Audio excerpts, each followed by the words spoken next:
కేసీఆర్ కట్టించిన డబుల్ బెడ్రూమ్లకు 3 రంగులు వేసి పరిస్థితి వాళ్ళే కట్టినట్టు కట్టింది కేసీఆర్ 3 రంగులు వేసి మేమే కట్టినామంటారు. నేను మొన్న పోయినా కొల్లూరు డబుల్ బెడ్రూమ్లకు పోయినా చెత్త ఎత్తటో దిక్కులేడాడ మొత్తం చెత్త కుప్పలు అయిపోయింది. గంత మంచి డబుల్ బెడ్రూమ్ ఇల్లు కేసీఆర్ కట్టిస్తే ఆడో దవాఖాన లేదు, నీళ్లు చక్కగా వస్తలేవు, కరెంటు చక్కగా వస్తలేదు, మున్సిపాలిటీ వాళ్ళు చెత్త ఎత్తుతలేరు, అంత ఆగమాగం అయిపోయిన పరిస్థితి ఉన్నది. ఇదే బాధ కలుగుతూ ఉంది. ఎందుకంటే మనం బీఆర్ఎస్ పార్టీ గులాబీ జెండా అంటే పేగుల దగ్గర కొట్లాడి తెలంగాణ తెచ్చిన పార్టీ బీఆర్ఎస్ పార్టీ. ఇవాళ తెలంగాణను అభివృద్ధి చేసిన పార్టీ బీఆర్ఎస్ పార్టీ. కానీ మన కళ్ళ ముందే మన తెలంగాణ వెనుకబడుతుంటే ఇవాళ బాధ అవుతా ఉంది. దేశం మొత్తం తెలంగాణ దిక్కు చూసింది.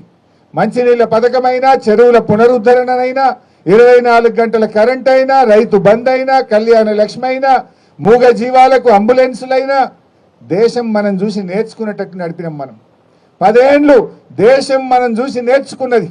తెలంగాణ దిక్కు దేశం అంతా చూసింది. అన్నం, బియ్యం, వడ్లు, ఆ వడ్ల ఉత్పత్తిలో దేశానికే నంబర్ 1 అయినాం.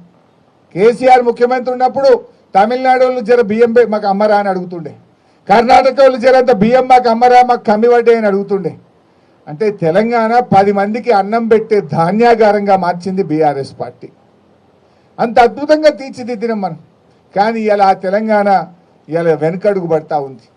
రేవంత్ రెడ్డి పాలనలో ఇవాళ ప్రజలకు అర్థమవుతా ఉంది.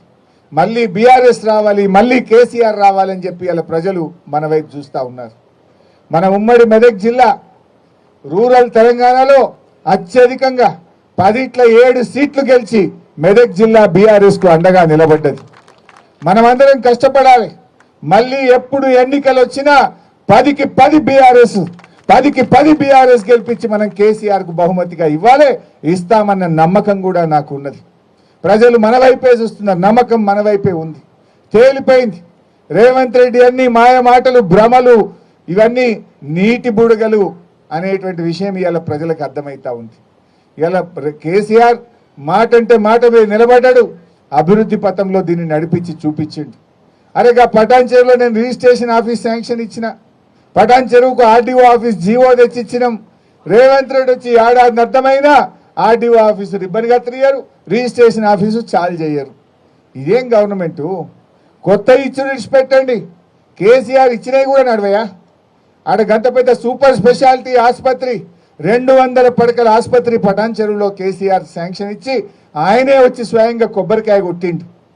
ఏడాది అర్థమైనా ఇంకా దవాఖాన పూర్తి కాదు, ఆ పనులు ప్రారంభం కానటువంటి పరిస్థితి ఉంది. ఇవన్నీ కూడా ఇలా ప్రజలకు అర్థమవుతా ఉన్నాయి. నేను మీ అందరినీ కూడా కోరేది ఒక్కటే, గట్టిగా కష్టపడండి. తప్పకుండా మా నాయకులు, సీనియర్ నాయకులు అందరినీ కూడా నేను కాపాడుకుంటా. ఏ ఒక్క నాయకుడిని కూడా రేపు అన్యాయం జరగదు.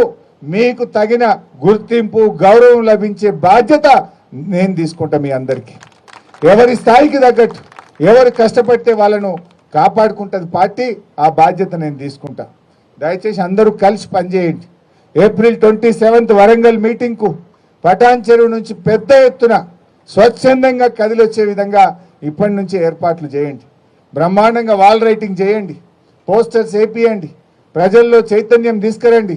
ఎప్పుడెప్పుడు ఆ వరంగల్ మీటింగ్కి పోవాలి అనే విధంగా ఏప్రిల్ 27 వరంగల్ మీటింగ్కు అన్ని గ్రామాల నుంచి, అన్ని మున్సిపల్ వార్డుల నుంచి, జిహెచ్ఎంసీ వార్డుల నుంచి కూడా జన సమీకరణకు సమాయత్తం చేయండి. పెద్ద ఎత్తున ఏప్రిల్ 27కు జిల్లాలో పటాన్ చెరువు నుంచి ఎక్కువ మంది వచ్చిండ్రు. ఎందుకంటే ఎక్కువ ఓట్లున్నది కూడా పటాన్ చెరువే. ఎక్కువ ఓట్లున్నాయి, ఎక్కువ జనం కూడా పటాన్ చెరువు నుంచే రావాలి. ఆ విధంగా మీరందరూ కూడా సమాయత్తమై వరంగల్ సభను విజయవంతం చేయాలి.